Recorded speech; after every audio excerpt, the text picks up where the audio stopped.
இந்த இஞ்சிக்குடி மகாராஜபுரம் வினீஸ்வர சுவாமி கோயிலுடைய தல வரலாறு. இங்கே வினீஸ்வரர் வந்து வேல் வடிவில் பிரதிஷ்டை செய்யப்பட்டது. 1950ஆம் ஆண்டு எங்களுடைய தாயார் மீனாட்சி அம்மானும் அதற்காக அவங்க தான். இது எங்கள் தந்தையார் பொன்னுசாமி அவங்க பேர். அவங்க இருவரும் 2 பேர் சேர்ந்து 1950ஆம் ஆண்டு தான் இந்த வேல் வடிவில் வினீஸ்வரர் பிரதிஷ்டை பண்ணாங்க. வினீஸ்வரருக்கு இது எங்கள் அம்மா வந்து 1950லேருந்து 2006 வரைக்கும் அவங்க தான் இந்த கோயிலில் பார்த்து அருள்வாக்கு ஜோதிடம் சொல்லிட்டு வந்தாங்க. அவங்களுக்கு காலம்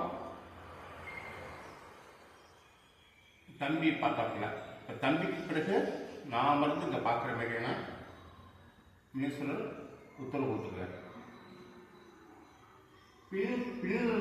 பின்ன உட்காந்துருக்க வந்து சிவபெருமான். வினீஸ்வரன் தான் சிவன், சிவன் தான் முனீஸ்வரன். 2 பக்கமும் அம்மா இருக்கிறது எங்கள் அம்மாவும் அப்பாவும். அதேமாரி இந்த சைடில் இருக்கிறது பிரகஸ்பதி, தேவர்களுடைய குரு. இந்த பக்கம் இருக்கிறது அசுரருடைய குரு, சுக்கராச்சாரியார். அதேமாரி சிவனுடைய கழுத்தை ஒட்டி இருக்கக்கூடியவங்க நவகிரகங்கள் இருக்காங்க. சூரியன், சுக்கிரன், சந்திரன், செவ்வாய், ராகு, கேது, சனி, குரு, புதன், இதுமாரி நவகிரகங்களும் அதில் இருக்காங்க. ஒரு பக்கத்தில் மகாவிஷ்ணு இருக்கார் மகாலட்சுமியோட. அதுமாரி ஒரு பக்கத்தில் பிரம்மா இருக்காரு சரஸ்வதியோட.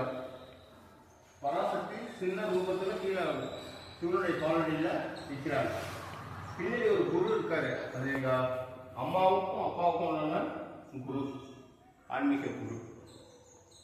அப்போ மும்மூர்த்திகளோடு சேர்ந்து இந்த ஸ்தலம் அமைக்கப்பட்டிருக்கு.